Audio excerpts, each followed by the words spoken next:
સુરતની ડાયમંડ હોસ્પિટલમાં એક જ દિવસમાં 23 ડિલિવરી, 14 દીકરી અને 9 દીકરાનો જન્મ થતાં હરખની છોડો ઉઠી.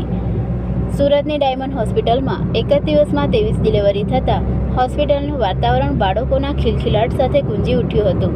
23 બાળકોમાં 14 દીકરી અને 9 દીકરાનો જન્મ થયો હતો. સુરત શહેરમાં ડાયમંડ એસોસિએશન આરોગ્ય સમિતિ સંચાલિત માતૃશ્રી રમુબા તેજાણી તથા માતૃશ્રી શાંતાબા વિડિયા હોસ્પિટલ ડાયમંડ હોસ્પિટલમાં તારીખ 19 સપ્ટેમ્બર 2025ના રોજ એક જ દિવસમાં ટોટલ 23 ડિલિવરી થતાં હોસ્પિટલનું વાતાવરણ બાળકોના ખિલખિલાટ સાથે ગુંજી ઉઠ્યું હતું, જેમાં 14 દીકરી અને 9 દીકરાનો જન્મ થયો હતો.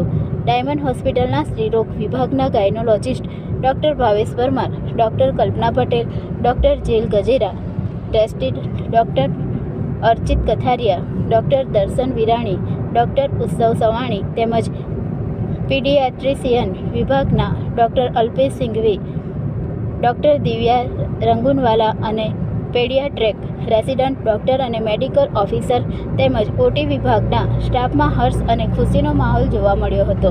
તેમજ ટ્રસ્ટીઓ અને મેનેજમેન્ટ દ્વારા ડૉક્ટર અને સ્ટાફ આ ઉમદા કાર્યકર બદલ અભિનંદન પાઠવવા સાથે આભાર વ્યક્ત કર્યો હતો. હોસ્પિટલના જણાવ્યા અનુસાર ડાયમંડ હોસ્પિટલમાં ઓપીડીમાં રોજના 950-1000 દર્દીઓ લાભ લઈ રહ્યા છે, જ્યારે મહિને 300-350 ડિલિવરી થાય છે. ડાયમંડ હોસ્પિટલમાં નોર્મલ ડિલિવરીનો ચાર્જ માત્ર 1800 અને દીકરીનો જન્મ થાય તો કોઈ ચાર્જ લેવામાં આવતો નથી. આ સિવાય સિઝેરિયન ડિલિવરીનો ચાર્જ માત્ર ₹5000 છે અને દીકરી જન્મે તો ₹3200 સિઝેરિયન ડિલિવરીનો ચાર્જ લેવામાં આવે છે. આ હોસ્પિટલમાં કોઈપણ દંપતીને ત્યાં એક કરતાં વધારે દીકરીનો જન્મ થાય તો પ્રત્યેક દીકરીને હોસ્પિટલ તરફથી ₹1 લાખ બોન્ડ આપવામાં આવે છે. અત્યાર સુધીમાં 2500 દીકરીઓને ટોટલ 25 કરોડના બોન્ડ આપી દેવામાં આવ્યા છે. આ હોસ્પિટલે ભારત સરકારની યોજના બેટી બચાવો બેટી વધારોને સાર્થક કરવામાં સહભાગી બનીને સમાજને એક નવી રાહ ચીંધી છે.